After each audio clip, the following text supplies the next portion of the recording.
Alright, let's go into the buy and sell buttons, and we'll see how we can change the order type, the entry order type. So I've got the horizontal line here. That's our stop loss level. And you can see as you click on it, I put the number 2 at the back of the tag. When I did that, that automatically connected the horizontal line drawn to the as an input into the trade calculator indicator. So that means now whenever I move that horizontal line, you can see that the target and the stop loss both increase or decrease. We're going to risk some more money here. We're going to increase the risk so that we can trade. So if we risk $1,000, we'll be able to buy 2 contracts based on this distance, which is about 8.5 points. Well, it varies, of course, as the market moves. So we're able to trade 2 contracts. But what we're going to do is now look at these guys here. So buy market and sell market. If you use your mouse wheel again, if you rotate your mouse wheel while you're on top of this button, you'll see that you now have the ability to put a buy stop order in. So the buy stop is going to be above the current market. And how do we specify how far above the current market? That is based on a parameter into the indicator. Right here, you're going to find right at the top is a stop loss, ticks on stop.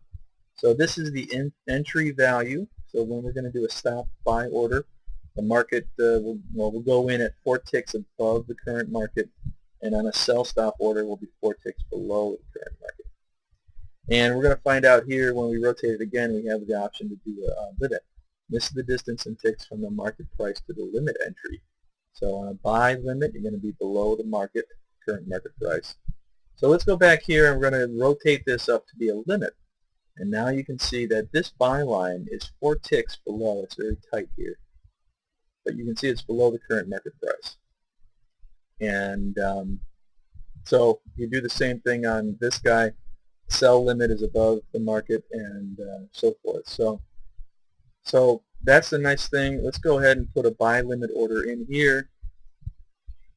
So we have an order pending for 2 right here, and you can see that we have market is moving away from our entry price. So this brings up another good question. How do we cancel these orders? First of all, if I turn that off, if I disable it, that gets us out of the way. I'm going to move this down here a little bit so we have some time. So this is the entry order, and we have a sell stop order, a sell limit, and another sell limit. So that's their stop loss down here, and that is our targets.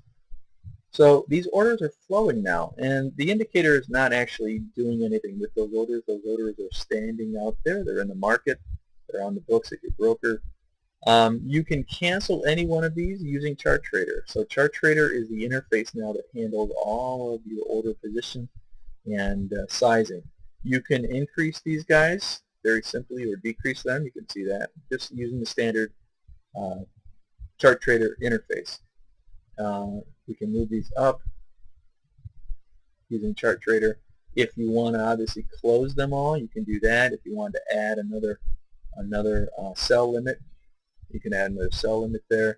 So now that the point is that I'm getting at is that Trade Calculator is done. What Trade Calculator does is it just places those orders on the market so that they're sitting out there. Now the management of those orders is based on your ChartTrader interface.